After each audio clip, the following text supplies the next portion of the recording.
Hello everyone, আসসালামু আলাইকুম। কেমন আছেন সবাই? আশা করি সবাই অনেক ভালো আছেন। আলহামদুলিল্লাহ, আমি অনেক ভালো আছি।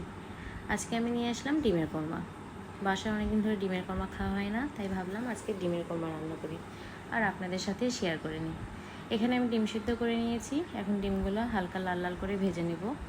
এই তো আমার ডিমগুলো ভাজা হয়ে গিয়েছে। ওই তেলেই আমি এখন পেঁয়াজের বেরেস্তা করে নেব। এই যে পেঁয়াজের বেরেস্তা করে নিয়েছি। পেঁয়াজের বেরেস্তা তো আমরা সবাই পারি। তেলের মধ্যে লাল লাল করে ভেজে নেব পেঁয়াজটা। এই তো প্রায় হয়ে এসেছে।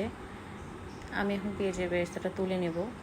পেঁয়াজের বেরেস্তা তুলে নিয়ে যে তেল থাকবে সেই তেলেই কিন্তু আমি রান্নাটা করব। সেই তেলেই রান্না করলে ঘ্রাণটা অনেক সুন্দর আসে।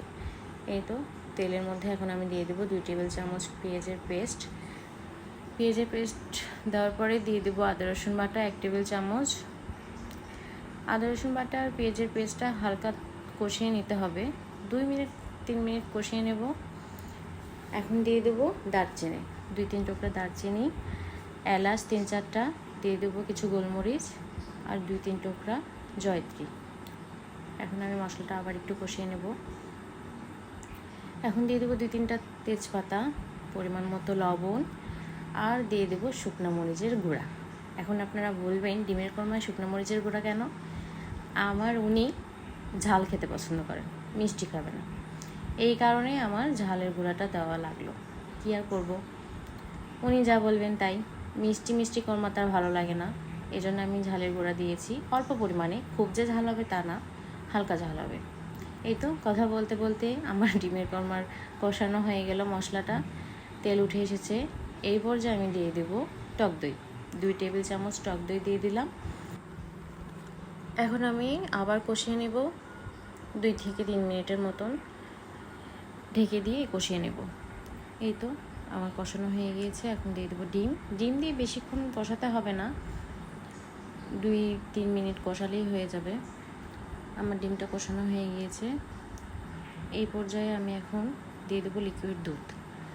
এর চেয়ে বেশি কষানো যাবে না, মশলাটা পুড়ে গেলে খেতে ভালো লাগবে না, তিতা তিতা লাগবে। তো আমি এখন লিকুইড দুধটা দিয়ে দেবো। আর দুধটা আপনারা যখনই দিবেন আগে থেকে জাল করে নিয়ে ঠান্ডা করে তারপর দুধটা ব্যবহার করবেন, তাহলে দুধটা কেটে যাবে না। দেখেন গাইস, কালারটা আসছে কি, কালার দেখে মনে হচ্ছে খেয়ে ফেলি। আমার তো ডিমের কোরমা অনেক ভালো লাগে, আপনাদের কেমন লাগবে কমেন্টে বলে যাবেন। আমার ডিমের কোরমা বলক চলে এসেছে। এখন আমি এখানে ফ্লেভারের জন্য কিছু কাঁচামরিচ দিয়ে দেবো। কাঁচামরিচের মুখে একটু ফালি দিয়ে আমি কাঁচামরিচগুলো দিয়ে দিচ্ছি। এখন দিয়ে দেবো পেঁয়াজের বেরেস্তা। কাঁচামরিচের ফ্লেভারটা আসলে আরও সুন্দর লাগে, আর পেঁয়াজের বেরেস্তার ঘ্রাণের কথা কী বলবো, দুইটা মিক্সার হয়ে অনেক সুন্দর একটা ঘ্রাণ বের হবে। এখন আমি ঢেকে দেবো, ঢেকে দিয়ে 4-5 মিনিট রাখবো। 5 মিনিটের মধ্যে আমার ডিমের কোরমাটা রেডি।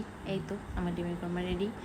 এই পর্যায়ে চাইলে আপনারা 1 চামচ চিনি দিতে পারেন, আমি দিব না, যেহেতু আমি একটু ঝালঝাল রাখবো তাই চিনিটা আমি স্কিপ করতেছি। আমার ডিমের কোরমাটা অলমোস্ট হয়ে গিয়েছে, আমি নামিয়ে নিয়েছি। ধন্যবাদ সবাইকে ভিডিওটি দেখার জন্য।